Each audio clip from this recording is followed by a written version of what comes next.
Good morning. So I'm going to take you through the problems on page 124.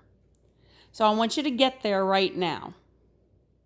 I'll give you a second or just hit pause. Okay. And if you hear anything in the background, that's just my dog Lucy. All right. So we're going to start with number 1. A car is driven 125 kilometers due west, then 65 kilometers due south. What is the magnitude? That just means, what's the number of its displacement. Solve this problem both graphically, draw me a picture, and mathematically. And then just check your answer. So the first thing I did was draw this. So there is my nice little car, and I had to label it car. And so we drove, what did it say? 125 kilometers due west, and then we turned directly south, which gives us a nice right angle. And we turned 65 and drove 65 kilometers south. So ignore the answer and I'll show you how to get it. So in physics, we don't use H for hypotenuse or even C, we use the letter R. And that's because with vectors, we are solving for something called the resultant vector. And so it's the same idea as the hypotenuse, but we just call it R because we're using vectors. So this is how I would solve it graphically. Like I said, ignore my answer until you can see this. So since the problem uses a 90-degree angle, we're still going to use the Pythagorean theorem. So just like you've always known this, a squared plus b squared equals c squared, except in physics, it looks more like this. Capital A squared plus capital B squared equals r squared. And like I said, r is the resultant vector. It's the same idea, it just looks a little different. So, my a squared, what was that? 125. So 125 squared plus 65 squared is going to equal our r squared. And it turns out that that's 19,850 kilometers squared. Well, we want to find just plain old r. So we do the square root of r squared, which is the square root of our initial answer, which will give us 141 kilometers. And that's how I got this answer here in my sketch.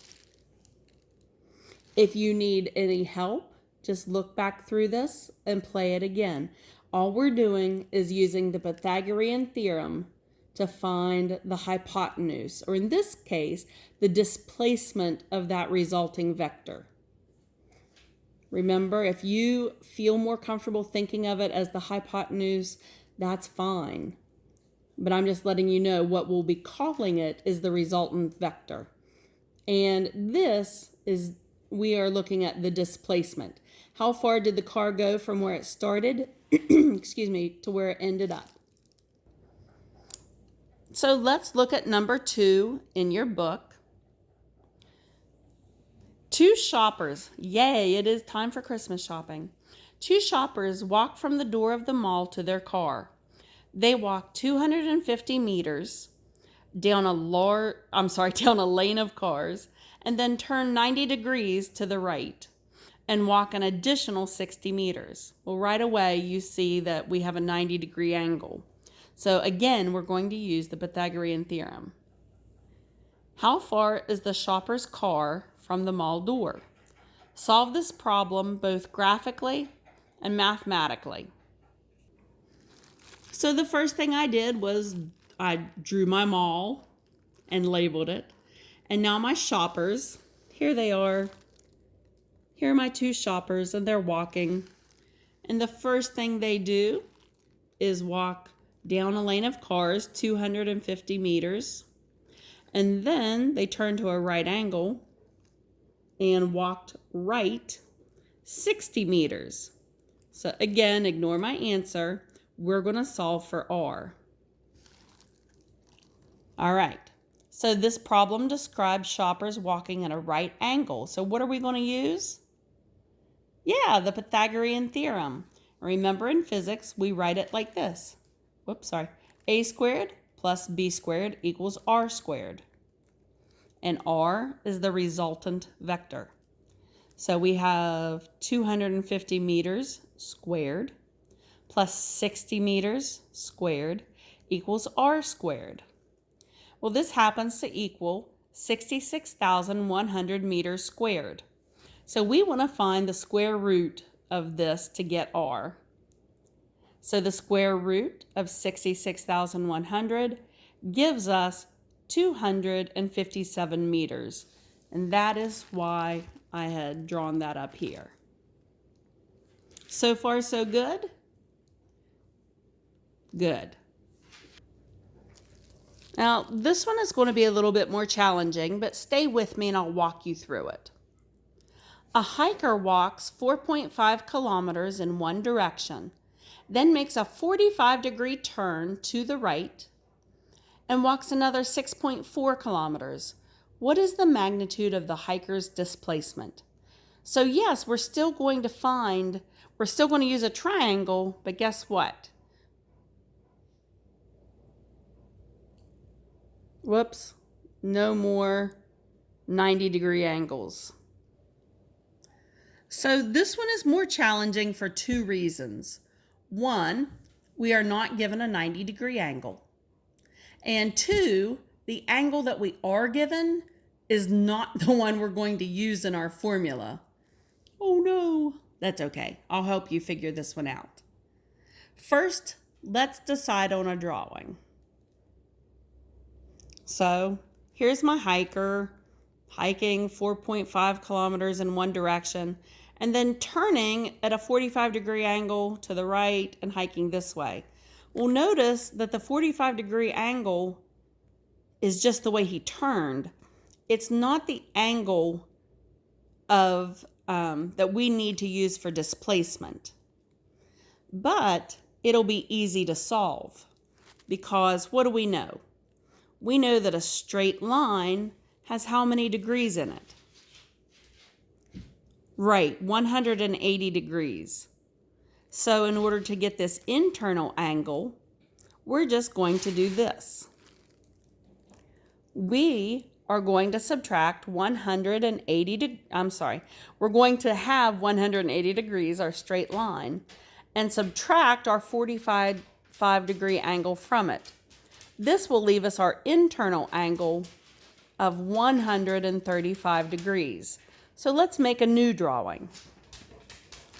So here's my new drawing, my 4.5 kilometers, my 6.4 kilometers, and this time I've got my 45-degree angle on the outside, but my internal angle is the 135 degrees.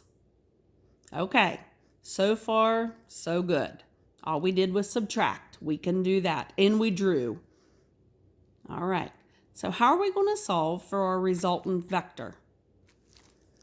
Well, because we are given two vectors, the 4.5 and the 6.4, and we now have one angle, we're going to use the law of cosines. An easy way to remember that is if you're given two vectors and an angle, law of cosines will work. Two angles and one vector, you usually use the law of sine. So here is the formula for the law of cosines. A squared plus b squared minus 2 times a times b times the cosine of theta. Now, that little circle with a line, that is called theta, and it's kind of like using x in case you don't know a number. Well, we use theta when we aren't sure what the angle is. Well, let's go ahead and fill it in because we know all of our values now.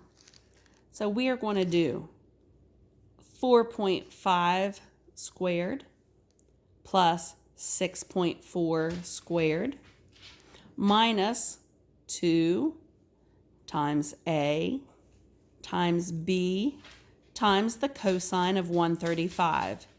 When you put this in your calculator, you have to remember to use parentheses, because if you don't, your calculator is not going to cooperate with you. So my r squared, once I put all of this in my calculator, r squared is 101.9393 and then some extra numbers, kilometers squared. But to find r, remember we take the square root.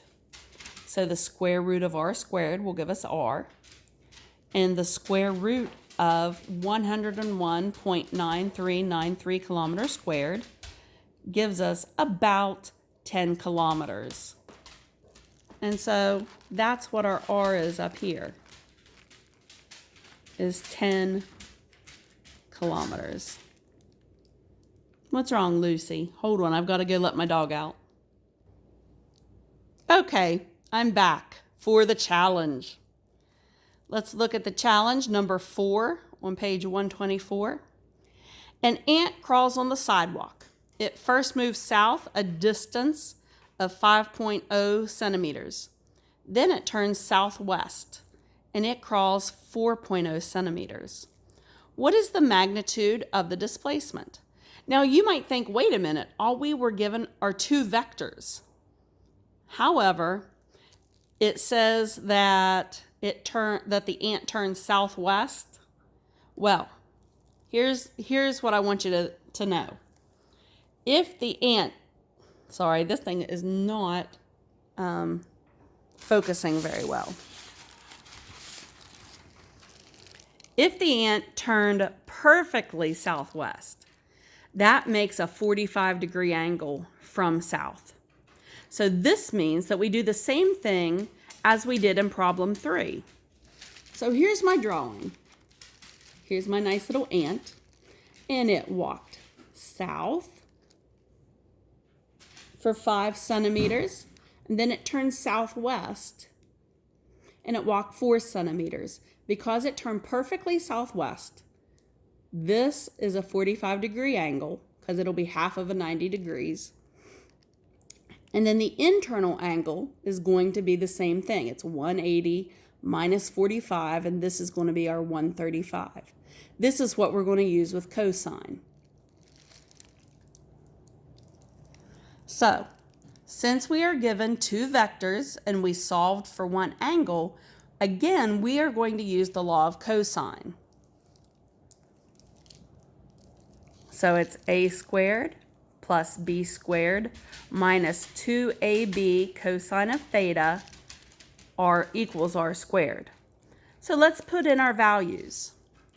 We have, sorry, it's kind of messy, 5.0 centimeters squared plus 4.0 centimeters squared minus, here's our a, 5.0 centimeters, times b, 4.0 centimeters, times the cosine of what we solved at 135. All of this together will give us our r squared. So once I put all of this into my calculator, I was given the r squared is 69.28427. And so I'm just taking the square root of that and the square root of r squared. That'll give me r equals 8.3 centimeters. So we would come back up here and just put in 8.3 centimeters. And that's the displacement. That's how far the ant is from where they started to where they stopped. So I'm going to stop there for today, and I hope you guys are having a good week, and I will be here next time to help you with more physics problems. Bye, guys.